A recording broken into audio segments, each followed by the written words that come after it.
গতকাল বিকেলের বাজারে আমরা দুজন পাশাপাশি হাঁটছিলাম। বর্ষা নরম আলোয় সবজির শাড়িগুলো যেন নতুন প্রাণ পেয়েছে। বর থেমে বলল, দেখো তো কি সুন্দর টাটকা ঢেঁড়স, আজ কিন্তু তোমার হাতেই রান্না হবে। বাজারের ঝুড়িতে ঢেঁড়সগুলো নীরবে জায়গা করে নিল। আজ তারা শুধু সবজি নয়, দুজন মানুষের ছোট্ট সংসারের এক টুকরো গল্প। বাড়ি ফিরে আমি ঢেঁড়স ধুয়ে কুচি করে কেটে কড়াইয়ে তেল গরম করলাম। তেলের উষ্ণতায় হলুদ আর লবণের গন্ধ উঠতেই ঢেঁড়স দিয়ে নেড়েচেড়ে দিতে হবে। ছোট্ট একটা টিপস, পেঁয়াজ কিন্তু প্রথমে দেওয়া যাবে না। প্রথমে দিলে ভাজি কড়াইয়ে লেগে যাবে, থেতলে যাবে, খেতেও তেমন একটা ভালো লাগবে না। জালটা একদম মিডিয়ামে দিয়েছি। একদম কম আঁচে যদি ভাজি তাহলে ভাজিটা একদম নরম নরম হয়ে যায়, মুচমুচে হবে না।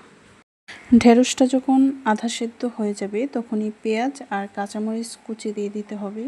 পেঁয়াজ আর কাঁচামরিচ দিয়ে আরেকটু ভেজে তারপর ভাজি নামিয়ে নিয়েছি। বেশ খুব সাধারণ একটা রান্না। কখনো কখনো এমন সাদামাটা খাবারই সবচেয়ে বেশি তৃপ্তি দেয়।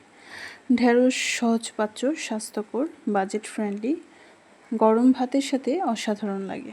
প্রথম লুকমাটা মুখে দিয়েই বর কিছুক্ষণ চোখ করে রইল আর বলল, বুঝেছ, সংসারের সুখ সবসময় বড় আয়োজনের মধ্যে থাকে না।